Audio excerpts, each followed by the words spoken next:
This is the Scorecard, where you score the latest sports news and in-depth views. I'm Anton Roxas. On the Scorecard tonight, Manny and Jinkee Pacquiao savor Italian escape. Sweet moments after boxing return. In Major League Baseball, Skenes' historic streak ends, but Pirates shut out Reds 7-0. Rookie Ace still dominates at PNC Park. Adult toys on the court. Crypto group sparks WNBA chaos. Sophie Cunningham explodes for 18, but Phoenix blasts Indiana Fever 95-60. Shai Gilgeous-Alexander honored in Hometown Heroes Homecoming. Gets keys to Hamilton. Streak to be named after NBA champion. And the defense minister, PBA legend Jerry Codiñera, weighs in on the new PBA rule and all things Gilas Filipinas. All the headlines and more on the Scorecard tonight, the 8th of August. Now, here's our roundup. From the ring to the Riviera, Manny Pacquiao traded his gloves for a getaway with his queen, Jinkee. Fresh off his comeback fight against WBC champ Mario Barrios last July 19, Manny Pacquiao took a breather in Italy with wife Jinkee, sharing their sweet adventures on the Amalfi Coast. The boxing icon posted their boat ride and scenic hikes, thanking Italy for the beautiful memories, savoring each moment of their vacation after the excitement and chaos of the fight. Manny, in good spirits, joked in Bisaya that he was glad to be conditioned from his fight, just in time for the hikes. Jinkee, meanwhile, laughed about gaining weight from all the irresistible Italian food. The couple also visited historic churches and took time to pray, showing their gratitude and faith. And even in the Riviera, the Pinoy boxing icon was asked by fans for pictures. Friends like Vina Morales showed love online, calling the trip a bucket list experience. The Pacquiaos have recently been spending more time together with family, finally reunited after years of being apart due to their kids' studies abroad. Manny Pacquiao may be a legend in the ring, but he's a champion of love and family above all. Paul Skenes finally gives up 7 hits but still shines under the lights of PNC Park. For the first time in his Major League career, the Pittsburgh Pirates phenom allowed 7 hits in a single start, ending a record-breaking run of 46 straight games with 6 or fewer. But even that couldn't stop the Pirates from rolling to a commanding 7-0 win over the Cincinnati Reds. Skenes, who struck out 8 batters over 6 innings, now owns the lowest ERA in the league at 1.94 and extended his scoreless inning streak at home to a staggering 27 2/3 frames. He's the youngest Major League pitcher since 1920 to go 5 straight home starts without allowing an earned run, breaking a tie with Pirates legends Bob Harmon and Zane Smith. Against the Reds, Skenes has been nearly untouchable, boasting a 4-0 record, a mind-blowing .39 ERA, and 33 strikeouts. Pirates manager Don Kelly summed it up best, saying Skenes' stuff was elite and that every time he goes out, he's unbelievable. Now, what is going on in the W? From buzzer beaters and bizarre behavior, adult toys are hitting the court, and a crypto meme coin is behind it. A string of adult toys being thrown onto WNBA courts has been reportedly linked to a crypto group pushing meme coin called Green Dildo Coin. Reports from USA Today and The Athletic confirmed that members of the group took credit for the stunts, calling them viral disruption to avoid paying influencers. The most recent incident happened during the Sparks' win over the Fever. A toy landed near Sophie Cunningham, who earlier that day spoke out against the disturbing trend on her podcast. Since July 29, there have been 6 confirmed incidents. WNBA players and coaches have slammed the behavior, calling it dangerous and disrespectful. One man has already been arrested, charged with disorderly conduct and public indecency. The group even placed an adult toy on the Wall Street Bull in New York. The coin's value has surged over 300% in just 7 days, and live streams show its supporters encouraging others to think outside the box for shock value. This isn't just noise, it's a growing distraction that's shaking the WNBA and crossing the line between marketing and madness. Back in her old stomping grounds, Missouri legend Sophie Cunningham delivered a season-high 18 points against her former team. But it wasn't enough as the Phoenix Mercury dominated the Indiana Fever 95-60 in the desert. Cunningham, traded to Indiana in the offseason, shot a scorching 6 of 9 from the field and drained 5 triples, just one short of her career high. But outside of her hot hand, the rest of the Fever struggled mightily, combining for just 2 of 22 from beyond the arc.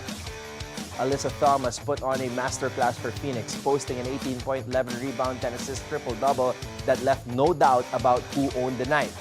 Indiana, still without injured star Caitlin Clark, saw its 5-game winning streak erased with back-to-back losses. And to make matters worse, veteran guard Sydney Colson went down early with a leg injury. Cunningham, a Colombian native and Rockbridge grad, added 2 rebounds, 2 assists, and 4 turnovers in 26 minutes. Her return to Phoenix comes amid a standout season, averaging 8 points, 3.8 rebounds, and 1 steal per game, and a recent induction into Mizzou's 2025 Hall of Fame class. MVP, champion, and now a Hamilton legend forever. NBA superstar Shai Gilgeous-Alexander returned to his roots as his hometown gave him the ultimate salute. Gilgeous-Alexander, the driving force behind the Oklahoma City Thunder's 2025 NBA championship run, was honored with the key to the city of Hamilton, Ontario, by Mayor Andrea Horwath in front of a roaring crowd at Hamilton Stadium. But that's not all. In a powerful tribute to his MVP season, a street in Hamilton will now bear his name, forever linking the city's grit and pride with its greatest basketball export.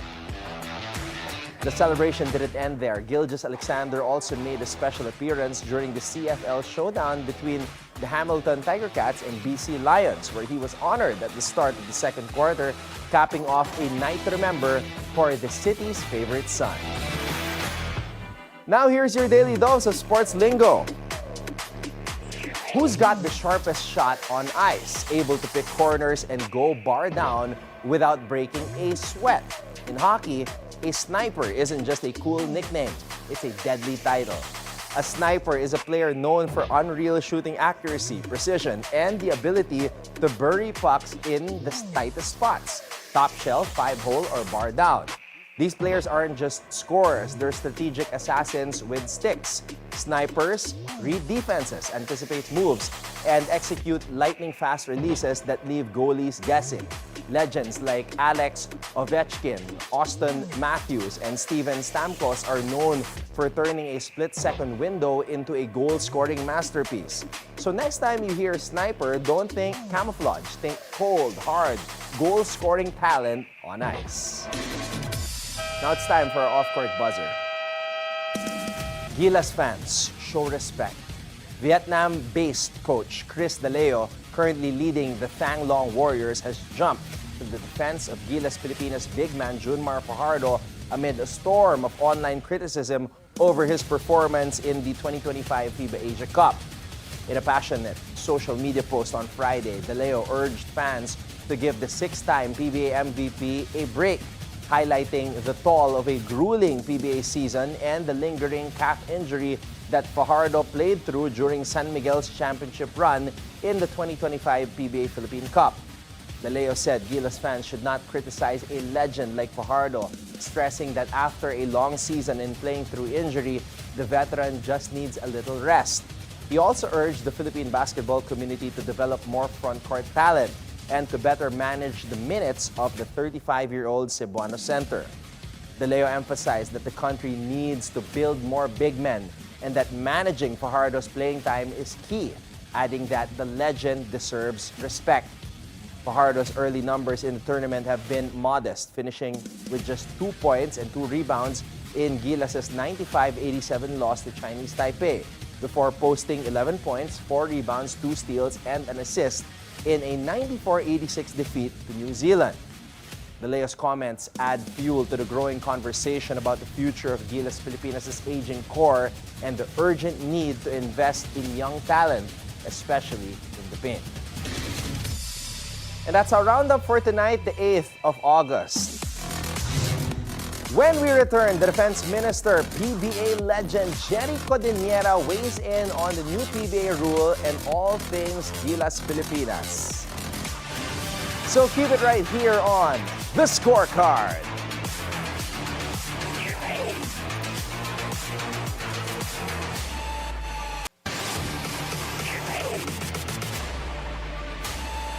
Welcome back to The Scorecard. All the buzz about the new PBA rule and comments about Gilas Filipinas' performance in the FIBA Asia Cup. We have no less than one of the PBA's greatest players who will give us his own insights. Joining us via Zoom, please welcome the Defense Minister, Jerry Codiñera. Coach Jerry, magandang gabi po. Hi, good evening, Ton. Good evening sa lahat ng viewers ng Scorecard. Hi, good evening to everyone. Coach Jerry, mainit ang usapan ngayon, lalo na sa Gilas Filipinas. We are 0-2 right now in the FIBA Asia Cup. What are your thoughts on both games, the losses against Chinese Taipei and New Zealand? Bakit po tayo parang nahihirapan dito sa pagsisimula ng FIBA Asia Cup? Well, obviously, syempre, with this type of tournaments, very short and chemistry, you cannot really, there's no shortcut when you talk about chemistry. Chemistry, syempre, nandun pa rin yung the system, they came from different teams. Syempre, nandun pa rin yung cohesiveness. I'm still looking at that. And syempre, yung roles nila, medyo, it's not yet clear. They still in their usual self na this is what I do in my team, parang nagra-rub off dun sa game. So obviously nakikita ko medyo wala pa doon yung team, but yung positive na nakikita ko rin, they started well. They're shooting, hindi sila bumablanko sa game. Lahat ng mga scorers natin, they were able to do the job. But syempre dun sa other aspect naman ng game, medyo yung marami tayong lapses when it comes to defense. Well, the good news for Gilas Filipinas fans, Coach Jerry, is we're not out yet. Meron pa tayong knockout game bukas against Iraq, which we are heavily favored to win. Ano yung gusto mong makita mula sa Gilas Filipinas in that knockout game para makaabante tayo sa quarterfinals, Coach? Yes, well, it's a very crucial game against Iraq, and I hope they were able to overcome that, yung mga struggles nila psychologically, kasi mabigat yung dalawang talo na yon. They were thinking na it's a parang walk in the park beating Chinese Taipei, and obviously natalo tayo ron. Plus we went up against a very powerhouse team, New Zealand, so meron psychological effect yun sa team. Going up against Iraq, kaya nila yan as long as they do their assignment. Gawin nila yung mga respective roles nila. Pagdating sa mga, I think it will be a close, baka kundi close game yan, baka tambak yung laban na yan.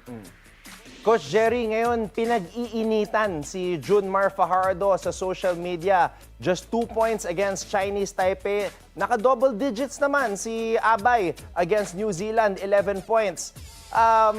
As somebody who played for the national team and is a big man yourself, how can Junmar deal with this kind of criticism and how can he adjust on the international stage? Siyempre, alam natin nanggaling din sa isang injury si Junmar with his calf, and he played through it all throughout the PBA finals. Well, yun nga lang talagang medyo kay Junmar yun, talagang I can say na it's a letdown sa mga fans, but they should, I was telling them, do sa technical side, did they pass the ball to Junmar? He's 6'10", he was just there waiting for the ball. You have to put him in the flow of the game. You know, when your teammate is Junmar, kailangan si Junmar, you have to feed him the ball. You have to, kasi siya yung tipong talagang hindi pwedeng limited lang ang touches kasi may rhythm eh. He's a rhythm player. Once he was able to get those touches, mabubuo ang kumpiyansa niya, then the double team will come in, there will be substitutions, and that's the time he will kick out the ball. And nangyari, we were shooting so well, medyo nakalimutan natin si Junmar. Nawala ng touches.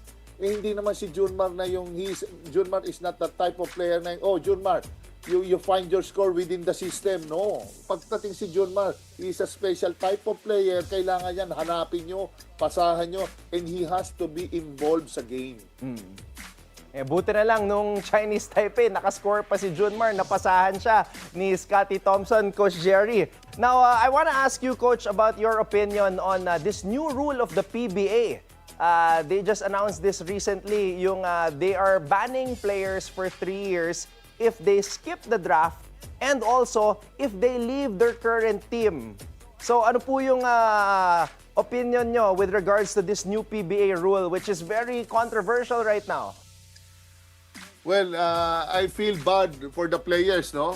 Those who are dreaming from when they were young, making it to the pros, making it someday to sa Korean professional league, Japan professional league, and suddenly you will hear this type of mga ganyang mga rule na there's a 3-year ban. Masyado namang harsh yun sa akin, for me. There should be consultation, there should be parang dapat pinag-usapan nila, and there should be series of meetings that will involve yung several mga coaches, kasi technically, Ton, players, they do come and go. That's the nature, whether in college, whether in the national team, professional team, they just come and go. There are so many talents out there that we can develop. There are so many diamond in the rough na type of players na talagang kailangan lang talaga, you have to develop them. There's no quick fix here.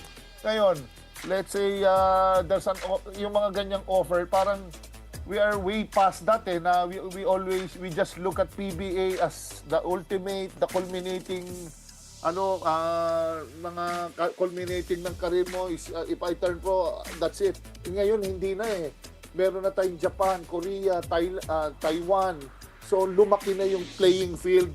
So sana wag nilang ilimit sa ganun, because Pinoys, we're all nandun na tayo sa level na Filipino players can be exported abroad.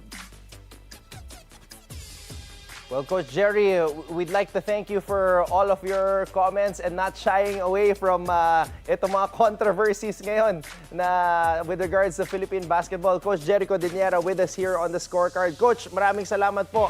And please do support Coach Jerry's show sa Abante. Yes, I'm good. Okay naman. Ganun pa rin.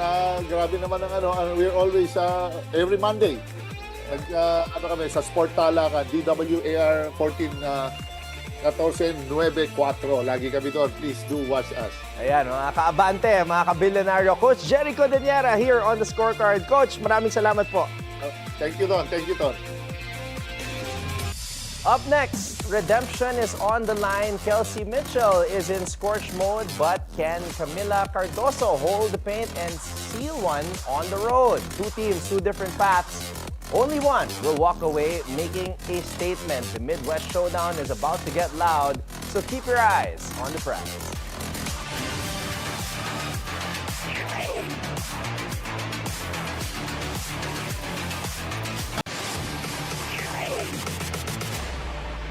Welcome back to the Scorecard. It's time to keep your eyes on the prize.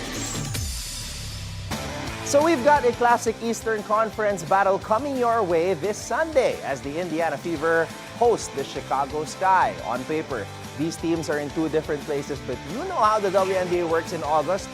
One slip and the playoff picture changes fast. Indiana Fever's overall record is 17 wins and 14 losses, while their record within the Eastern Conference is 9 wins and 7 losses. And fresh off a humbling loss to the Mercury, they were out of sync and looked like a team missing its floor general in Caitlin Clark. But here's the thing, they've been here before. This group has made adjustments without her in the lineup. They're 5th in the league in offensive boards. And Mia Boston is a big reason why. And then, of course, there's Kelsey Mitchell, averaging over 20 points in her last 10. she lit up Chicago for 35 in a blowout win. She's quick, she's confident, and when she gets to her left hand, good luck. On the other hand, Chicago is sliding. 8 wins all year, losers of 4 straight on the road. There are 2 wins and 12 losses in the East. And while Angel Reese has been a monster on the glass all season, she's out again with a back injury. And that means the Sky's 4th-ranked rebounding has come from Camila Cardoso and whoever else wants to do the dirty work. Rachel Banham has quietly been their perimeter spark. 2 points, 4 threes a night over her last 10. But the problem, this team is just scoring 76 points per game over their last 10. That is not going to cut it against an Indiana team that's averaging 84 and can go on a 12-0 run in a blink. So the key matchup here, Aaliyah Boston versus Camila Cardoso. Both can dominate the paint, but in different ways. Boston, she's about angles and footwork and playmaking from the post. Cardoso, she's about size, rim protection, and pounding you on the glass. Whoever wins this battle decides the tempo. Now, the X factor here is Indiana's bench. When they get production, like the 37 they dropped on Phoenix earlier this season, they become a nightmare to close out against. We've got 2 teams with different motives. So stay locked in as the WNBA playoff picture gets tighter. Every game matters. Every possession counts. Here's your full court breakdown for this weekend to Monday's matchups.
And that's a wrap on our Midwest Showdown preview. The Fever want redemption. The Sky, they want respect. 2 teams, 2 missions, 1 night to settle in. So stay locked in and always keep your eyes on the prize. Before we go, think on this. From a young prodigy on the clay courts of Mallorca to becoming one of the greatest tennis players in history who have conquered 22 Grand Slam titles, Olympic gold among others, Rafael Nadal once said, "I leave with a peace of mind that I have left a legacy, which I really feel is not just a sporting one, but a personal one." And with that, thank you for joining us tonight. We'll see you again next week on The Scorecard, where sports is our business and business is our sport on the Bilyonaryo News Channel.